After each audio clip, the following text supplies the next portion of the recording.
Bonjour à tous et bienvenue pour une nouvelle preview. Erwan et moi sommes toujours sur le pont. Hein, ça va Erwan? Ça va très bien. Polo est toujours en régie et il a accueilli un petit nouveau. Un petit nouveau, là. C'est Antoine, un bienvenue. nous. Auquel Antoine Dufan. Ouais, mon petit frère. Aucun lien qui de est parenté, tu me rassures? A priori non. Donc s'il y a un problème de son, il va vous l'envoyer des DM sur Instagram. Hein, vous le défoncez direct. Bref, aujourd'hui nous sommes là pour parler de Los Angeles. Et pas Los Angeles en jaune, hein, qui a 1-2-3, 1-2-3, c'est mieux. LeBron hier a joué avec les Lakers pour la première fois. Nous sommes lundi, c'était dimanche soir. Petit temps de jeu. Petit temps de jeu. 15 minutes, Mais aujourd'hui, on parle pas de LeBron, Eh on oui. parle des Clippers.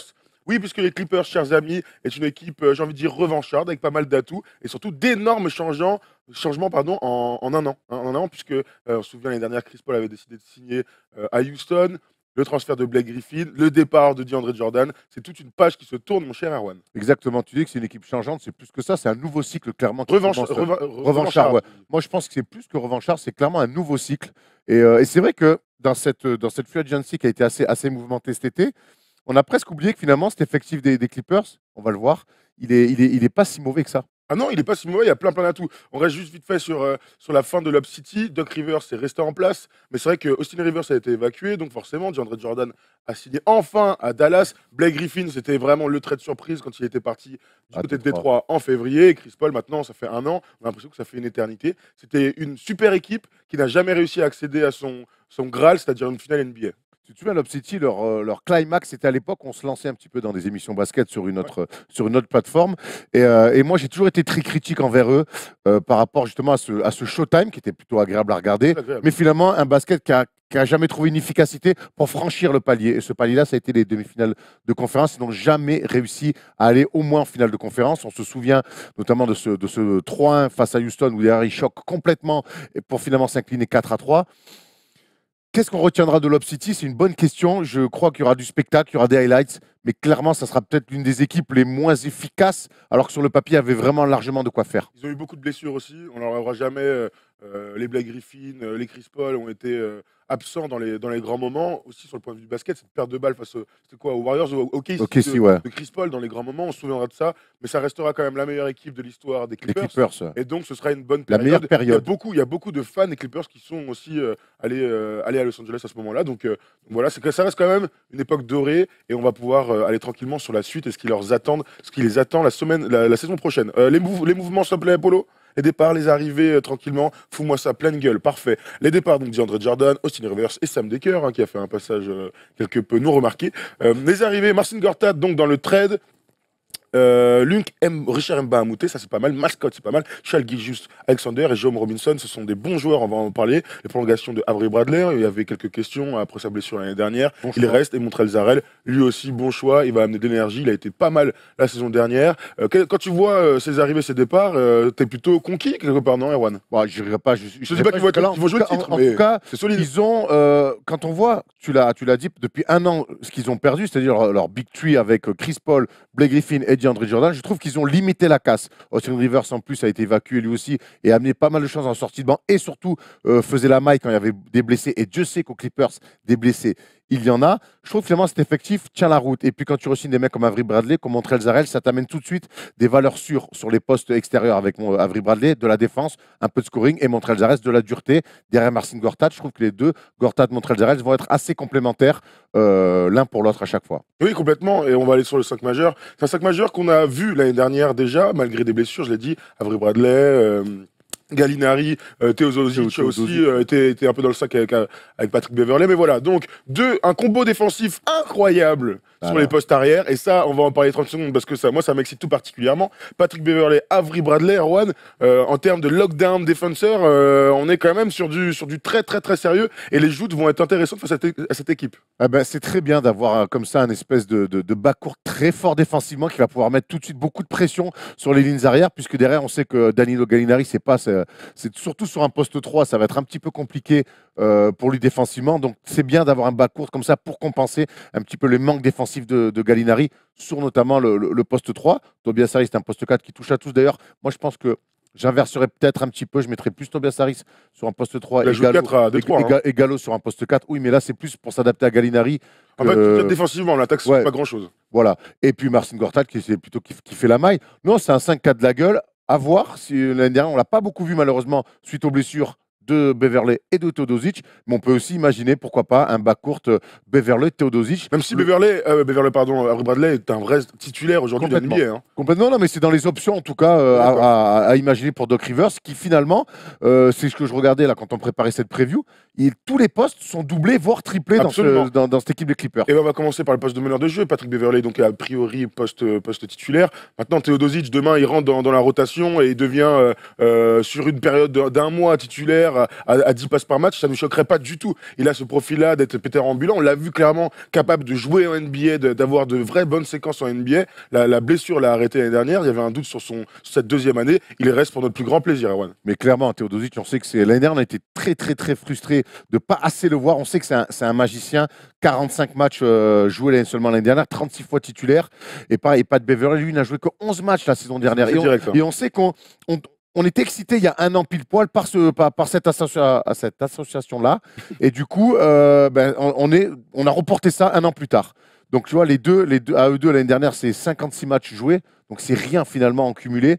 Et non, moi, je pense que le rôle de sixième homme en NBA peut aller parfaitement à Milos Teodosic. Commençait très fort avec Bradley, Beverley sur une forte défense. Et on sait, attention, Bradley peut mettre des paniers, Beverley aussi. Et derrière, le maestro qui va arriver pour régaler Gallinari et consorts. Non, c'est une équipe finalement qui se tient. Ça manque de grands talents.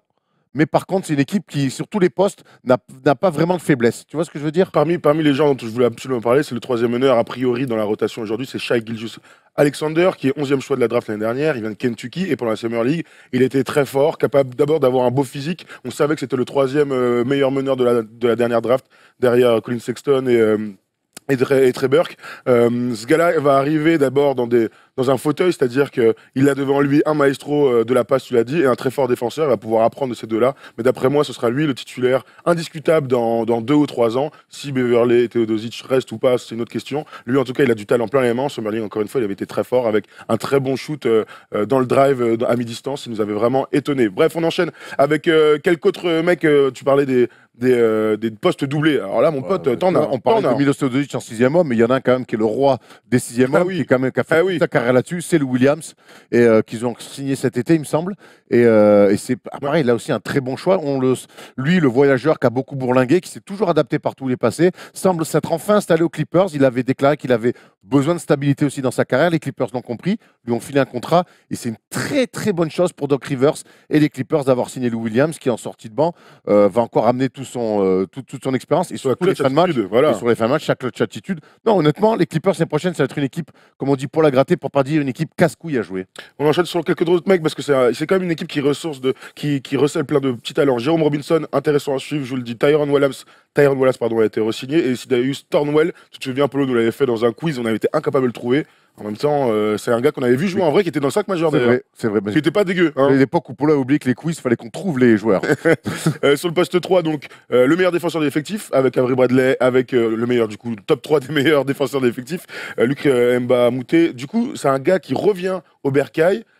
Houston perd un vrai gars de leur côté, mais lui, il a l'air d'être content d'être retourné à Los Angeles, il va pouvoir apporter. Regarde, chaque fois, quand on dit que les postes sont doublés, moi, je trouve ça intéressant. Tu as Beverley sur le poste de meneur, le deuxième meneur, c'est Teodosic. C'est deux mecs, finalement, assez complémentaires. Ouais. Un fort défenseur, un maestro en attaque. Derrière, tu as Avery Bradley, Lou Williams, pareil. Les deux se croisent. Danilo Gallinari, Luc Mba Mouté, c'est sa doublure. Poste 3 ou poste 4, peu importe, ils peuvent jouer les deux. Je trouve que Doc Rivers, et ça va être intéressant, on va y arriver, que là, c'est notre ami Doc Rivers, il y a moins d'attente autour de lui parce qu'il n'y a pas vraiment de méga star. Par contre, je veux voir maintenant notre ami, est-ce qu'il va redevenir un petit peu le coach un peu inspiré qu'il a été par le passé? Absolument. Et enfin, on finit sur Mike Scott, Wesley Johnson sur le poste 3. Mike Scott qui donc signe, c'est pas mal, Montréal Zarel et Boban Marjanovic. Et on pourrait dire encore une fois que c'est très complémentaire tout ça. Mais oui, exactement. Et puis Marjanovic, intéressant. L'année dernière, Doc Rivers à Détroit n'a pas voulu l'utiliser. On va pas revenir sur notre ami Stan Van Gundy, mais en tout cas, Doc Rivers l'année dernière, quand il a utilisé, ça s'est plutôt bien passé. Ça reste quand même un phénomène physique, même en NBA. Il est grand, il a des bonnes mains, il est plutôt véloce pour sa taille. Attention, c'est vrai, pour s'en garder. Maintenant, c'est vrai que c'est un basket avec ce small ball où ça court beaucoup, mais en tout cas, sur des séquences de 3-4 minutes à chaque fois, si on le met 3-4 fois par match, tu peux imposer une forme de rythme, un basket un peu plus lent, mais il pose tellement de problèmes, il est tellement long. Donc, très intéressant aussi de l'utilisation de Boban Marjanovic. Deux choses pour lui. Prochaine. Moi, j'adorerais le voir jouer 35 minutes par match juste pour voir ce qu'il peut. Imagine, il y a chantier. Non, mais j'en sais rien dans un monde. qu'il soit tu sais, deuxième, troisième option dans une équipe juste pour le kiff d'imaginer ce physique, ce mec incroyable pesé dans un match. Et très marrant. Et voilà, deuxième truc, c'est qu'il y a une série avec Tobias Harris qui est sortie. Ils font absolument kiffer. Vous pouvez trouver ça sur YouTube. C'est une régalade absolue. Moi, sans parler des deuxièmes options, vous prendre 35 minutes. Moi, lui donner 20 minutes régulièrement, ça ouais, mais tu vois, justement, mais 20 minutes, c'est toujours pareil. On est dans, oui, on voit le match. Imagine que ce gars-là, il serait, tu sais, genre, c'est Yao Ming, tu vois, je le fais très très loin. Il a pas de Yao Ming. J'entends. Ah, mec, moi, pour moi, une force de la nature comme ça, tu le mets sur le terrain, il change tellement tout. Le basket a changé. Je pense que sur 35 minutes, il va très vite tirer la langue à faire des allers-retours dans un basket qui va dans le cas où il peut tenir, évidemment. De l'époque de Yao Ming. Je suis pas sûr qu'il puisse faire répéter les efforts comme ça de back and forth. Très bien. On va aller sur le joueur à suivre, mon cher Polo. Vas-y, mets-moi ça plein de gueule. Bam, tac, le joueur à suivre de cette équipe des Clippers. Eh bien, c'est Tobias Harris, évidemment. On en a parlé pendant quelques secondes tout à l'heure. 19 points, 6 rebonds, 3 passes l'année dernière. Ce sont ses meilleures stats en carrière. Après avoir bourlingué, lui aussi, hein, mine de rien, et avoir eu du mal à trouver sa place, j'ai envie de dire, en tout cas dans une équipe très compétitive, eh bien là, aujourd'hui, il a tout dans les cartes en main pour justement être très bon. On rappelle qu'il est en fin de contrat. Comme on dit, il a un petit peu les clés du camion. Un peu. Offensivement, en tout cas, je pense que ça va être lui la première option offensive. Et c'est tout à fait normal, un joueur assez complet, poste 3, poste 4. Maintenant, ces joueurs touche à tout, qui sont capables de faire plein de choses, mais qui n'ont pas vraiment de grandes spécialités. Tu vois ce que je veux dire? J'aimerais bien que Tobias Harris, aujourd'hui, ce qu'on va attendre de lui, en tout cas surtout lui qui est en fin de contrat, c'est qu'il montre, qu'il prouve à nous, à son coach, aux gens, aux observateurs de l'NBA aussi, qu'il prouve que ça peut être un mec qui peut être All-Star. Bien sûr. Sa prochaine étape à Tobias Harris, bon joueur, on est tous d'accord. Je pense que les mecs qui l'ont connu à Orlando, les mecs qui l'ont connu à Détroit, on est tous d'accord pour dire bon joueur. Maintenant, le prochain step pour Tobias Harris, c'est de montrer que ça peut être un joueur All-Star. Là, j'ai un peu plus de doutes. C'est la question qu'on va se poser de toute manière ensuite, c'est que si son équipe marche bien, s'il vise sérieusement les playoffs, il sera dans la course pour être All-Star Game. En tout cas, tu l'as dit, il a toutes les qualités pour. Maintenant, il va falloir être régulier, il va falloir aussi avoir des coups d'éclat, puisqu'en fin de saison, je le répète, il est en fin de contrat, il a 15 millions cette saison. Est-ce que c'est un gars qui pourrait vraiment espérer le max, Erwan? Bah cette saison va déterminer beaucoup de choses, mais non. Non, je pense pas. Parce qu'on sait que c'est bon joueur. On sait que ça peut être une, troisième dans une équipe qui joue le titre. Dans une équipe qui joue le titre, ça peut être une troisième option offensive, pourquoi pas. Parce que c'est vraiment un mec complet, plutôt un joueur intelligent, qui cause pas beaucoup de problèmes. Vraiment, je pense que c'est un mec qui a beaucoup de qualité. Maintenant, je pense que si on se projette dans des équipes qui veulent jouer le titre, des gros outsiders, je pense pas qu'il puisse être une deuxième ou alors encore moins une première option. Il a 26 ans, on rappelle. Il est encore assez jeune. Il va rentrer dans son prime. Non, mais j'entends. Après, certains, et dites-nous dans les commentaires si vous n'êtes pas d'accord. C'est toujours intéressant d'avoir d'autres avis. Maintenant, je pense qu'il a 26 ans, il va gagner en maturité, certes, mais je crois qu'au niveau statistique et au niveau impact sur des équipes, il a touché un petit peu son maximum. Très bien, on a fait le tour sur les joueurs. On va passer, mon Polo, s'il te plaît, au focus en toute tranquillité. They do have a timeout. Decide not to use it. Curry, way downtown. Bang! Bang! Doc Rivers est toujours à la tête des Clippers, Erwan. Tu te rends compte? Confiance quand même. Hein. Confiance incroyable. Parce qu'on peut me dire ce qu'on veut. Aujourd'hui, si on fait un point du passage de Doc Rivers aux Clippers, qui avait remplacé Vinny Del Negro, on s'en souvient, qui n'avait pas les épaules, qui n'avait pas ci, qui n'avait pas ça, qui n'avait pas le charisme pour gérer des stars. Vous me dites ce que vous voulez. Aujourd'hui, je pense que Vinny Del Negro, que Doc Rivers n'a pas fait mieux que Vinny Del Negro, qui lui aussi avait amené cette équipe-là en demi-finale de conf. On l'a très vite évacué sans le laisser continuer à travailler pour amener Doc Rivers qui devait leur faire franchir un cap. Ça n'a pas été le cas. Pour l'instant, le passage de Doc Rivers aux Clippers, même si ça fait longtemps qu'il est là, il est plutôt, pour l'instant, pas réussi, en tout cas, pas au niveau des attentes espérées au début. Il était président, il était GM et tout, maintenant il est plus que coach. Il est plus que coach, ouais. Ça, c'est un bon choix. Mais je pense que pour lui, il va peut-être se concentrer un petit peu plus sur le jeu. On sait quand même, on l'a vu avec Boston, qu'il avait su s'entourer aussi d'un super staff, même à Orlando avec T-Mac. C'est quand même un mec qui est capable d'avoir des idées. Maintenant, le basket a changé et c'est là qu'on voit aussi les grands coachs, de s'adapter à des nouvelles ères. Et là, je trouve qu'il a un effectif pour vraiment avoir une équipe casse-couille, une équipe où finalement, en plus, il y aura une pression médiatique assez moindre parce qu'avec LeBron qui arrive aux Lakers, les Clippers vont redevenir un petit peu dans l'ombre. Je crois qu'aujourd'hui, cette année, Doc Rivers a tout pour vraiment se relancer et prouver à tout le monde que c'est un grand coach NBA. S'il ne le fait pas cette année, je pense qu'il va vraiment rentrer dans le rang, notre ami. Pourquoi je parle de Doc Rivers? Puisque justement, ils ont du cap a priori pour l'année prochaine. Butler a dit qu'il était chaud, enfin en tout cas que les Clippers étaient dans la shortlist. On parle de Kawhi Leonard, on parle de Kevin Durant, on parle de beaucoup de restas qui pourraient arriver aux Clippers parce qu'ils ont envie de jouer à Los Angeles et que du côté des Lakers, donc maintenant c'est complètement bouché. Doc Rivers aujourd'hui, et pourtant on le suit depuis des années, j'ai du mal à connaître la réelle identité de l'équipe l'année prochaine. C'est la question. Regarde, en quête d'identité, c'était avant l'arrivée d'une star. Parce que oui, c'est une équipe à gratter. Il y a des bons défenseurs, il y a des mecs revanchards, il y a des scoreurs, il y a de la complémentarité. Mais aujourd'hui, je ne sais pas quelle est l'identité de cette équipe. C'est une bonne question. Et est-ce que tu crois que cette identité, quand tu vois que des Patrick Beverley, des Avery Bradley, des Lukemba Mouté, est-ce que tu crois que faire venir Lukemba Mouté, qui est un ancien de la maison par exemple, et quand on voit ce qu'il a fait la saison dernière avec Houston, est-ce que tu crois que Doc Rivers n'a peut-être pas envie de revenir un petit peu à certains fondamentaux défensifs qui avaient fait son succès à Boston? Peut-être. Ça se tient, moi j'aimerais bien. Le problème, c'est que, quand tu as Gallinari, quand on a d'autres comme ça, oui, tu peux pas avoir ce truc-là. Après, il faut mettre des pantons. Il faut mettre des pantons et ces mecs-là peuvent en mettre. De complémentarité, moi quand je vois le roster, je me dis qu'ils peuvent à la fois être une équipe offensive et à la fois une équipe défensive. Donc je comprends pas, enfin sans dire que je comprends pas, moi, je pense que l'identité est encore à créer. Je pense que le premier chantier et la première identité à trouver, ça va être d'abord de défendre fort. J'espère. Clairement. Et je pense que s'il start avec Beverley et Avery Bradley, je pense que quelque part, ça sera aussi un signe fort de dire, nous on va imprégner tout de suite une défense forte. Ça ne m'étonnerait pas de voir des défenses tout-terrain sur les meneurs quasiment. Beverley le fait toujours.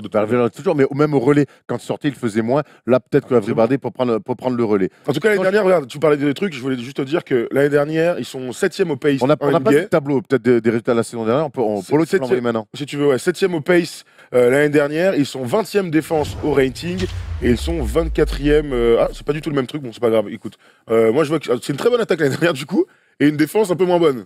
Alors après, il y a eu beaucoup de blessés, c'était une saison vraiment particulière. Ils sont en positif dans le bilan, quand même. Donc, non, mais c'est une très bonne saison. Hein. Oui. 42 victoires, c'est une très bonne saison pour une équipe qui a énormément bougé et qui a continué à gagner des matchs tout au long de la saison. Et du coup, tu vois, c'est une équipe d'attaque et qui défend moins. C'est pour ça que je parle d'identité. C'est que quand je vois l'effectif, je ne sais pas où est-ce qu'il veut aller. Et ce sera très intéressant dès le début. Moi, quand je vois leur effectif, quand je vois la concurrence qui va être énorme dans la conférence Ouest, je pense que amener un peu de dureté dans cette conférence, être une équipe de défense. Des paniers, quand je vois l'effectif des paniers, ils en mettront tout le temps.